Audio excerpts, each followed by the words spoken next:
ভুয়া কাগজপত্রের কারণে উন্নত দেশগুলোতে ভিসা আবেদন বাতিলের সংখ্যা বাড়ছে। পাশাপাশি দীর্ঘায়িত হচ্ছে ভিসা প্রক্রিয়াও। এতে ক্ষতিগ্রস্ত হচ্ছে আসল শিক্ষার্থীরা।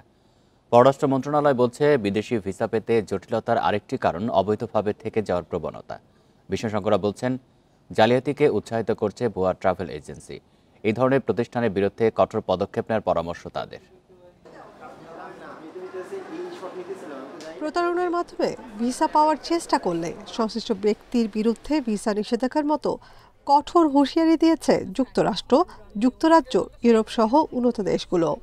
সম্প্রতি এসব দূতাবাসের পক্ষ থেকে জানানো হয়, কেউ জালিয়াতির আশ্রয় নিয়ে ভিসার শর্ত লঙ্ঘন এবং ভুয়া কাগজপত্র জমা দিলে তাকে 10 বছর থেকে আজীবনের জন্য ভ্রমণ নিষেধাজ্ঞার মুখোমুখি হতে হবে।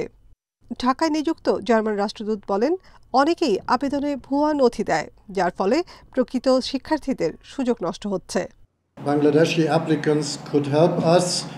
শিক্ষার্থী ভিসা একটি চ্যালেঞ্জ। আমরা ভিসার জন্য অপেক্ষার সময় কমানোর চেষ্টা করছি, কিন্তু অনেক শিক্ষার্থীর ভুয়া নথি দেয়া, যা যাচাই বাছাই করতে সময় নষ্ট হয়। বাংলাদেশি আবেদনকারীরা সঠিক কাগজপত্র দিয়ে আমাদের সাহায্য করতে পারেন। শুধু শিক্ষার্থী নয়, পর্যটক, কর্মী থেকে সব ক্ষেত্রেই ভিসা পাওয়া জটিল হচ্ছে। ভুয়া কাগজপত্র এর অন্যতম কারণ বলছে পররাষ্ট্র মন্ত্রণালয়। পাশাপাশি রয়েছে অবৈধভাবে থেকে যাওয়ার প্রবণতাও। এটা ঠেকানোর একটাই উপায়, সেটা হলো নিজেদের ঘর সামলানো, এবং সেটা আনফর্চুনেটলি আমার হাতে তো না। কাজে আমি শুধু বলতে পারি, এবং যেটুকু বলেছি এটাই তো সাধারণত সরকারের থেকে কেউ বলে না। আমি কিন্তু স্পষ্টভাবে বলেছি, দোষটা আমাদেরকে দেখতে হবে যেন আমরা এরকম মিথ্যা কাগজপত্র না দিই। প্রত্যেকটি দেশে আমাদের এই সমস্যা হচ্ছে শুধু এই কারণে। বিশেষজ্ঞরা বলছেন, ভুয়া ট্রাভেল এজেন্সি ও দালালের কারণে শত শত মানুষ প্রতারিত ও নিঃস্ব হচ্ছে। র্যাপিড অ্যাকশনে যাওয়া উচিত।